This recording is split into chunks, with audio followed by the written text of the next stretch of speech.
Well, look, joining us now for more on this is former Deputy Prime Minister Barnaby Joyce. Barnaby, great to see you. Thank you so much for joining us. Before we get into the day's news, we've got to get your reaction to this social media strategy by Labor. You've got Bowen with a broccoli out there on his fork. Have you got anything to say about it?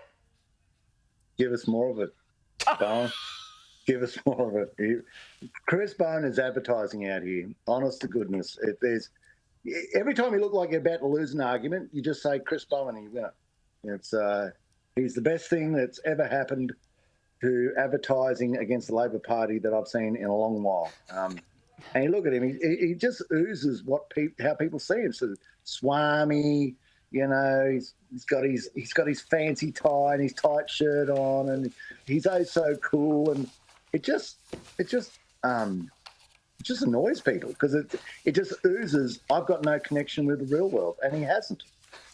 I couldn't agree more. And don't interrupt your enemies when they're in the middle of making mistakes. So keep on making those videos, I say.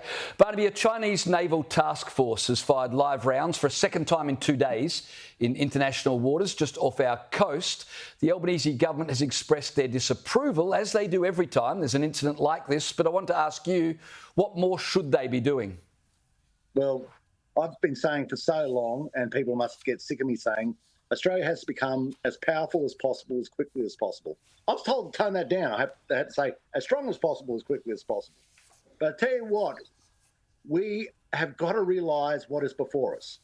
We had 3 Chinese naval vessels stooging past a town you probably all heard of, Sydney, right? And then they started a live fire exercise. That's means firing off rounds. And apparently, so I read, it affected the flights from Mascot Airport. And we're sitting back and we're fascinated with, we're going to have 82% renewables, intermittent power by 2030. Well, that was real power. That wasn't intermittent power. That's what real scary power looks like. And I don't know how you're going to stop them, maybe with your intermittent power precincts and all your wind turbines, and maybe the communist vessels won't be able to navigate through them if they ever wanted to, or you'll get up close to the beach and I'll squirt you with green hydrogen from Australia if it ever existed and if it wasn't the mythical rubbish that it is. But we've been fascinated in all the stuff that is not making us ready for this time. This is totalitarianism is on the rise, and it was personified the other day as these naval vessels went past Sydney to start their live fire exercise.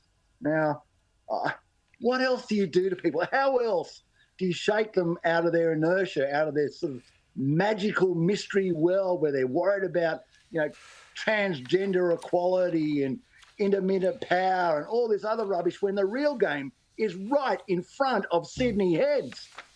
Well, if they can't see it right in front of them, Barnaby Joyce, they're never going to see it, and that is very, very dangerous. You're spot on.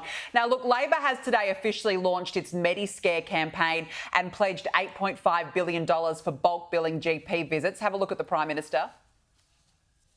Medicare is a promise that government makes to every citizen, that if something goes wrong, if you get hurt, if your child is sick, if you need help, you are never on your own. Barnaby, the proposal's been won up by the coalition, Peter Dutton pledging $9 billion, but it begs a question. How can Labor keep up this facade of MediScare? Yeah, first of all, I'd like to apologise for my garb. We've been landmarking this morning and cattle work this afternoon. I just haven't had time to get back home, so I'm doing this from Barradine. Well, look, they pull this one out of the kit bag when everything else is failing. Just find a complete load of nonsense and start. Who'd want to privatise Medicare, by the way? What are you going to do with it? No one will want it. It doesn't make any money.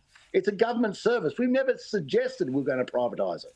And when they go back to this process of relying on a lie, it's not the truth, it's a lie, because it stands in proxy for all the other things they haven't done, such as fix up our power bills, such as deal with the cost of living.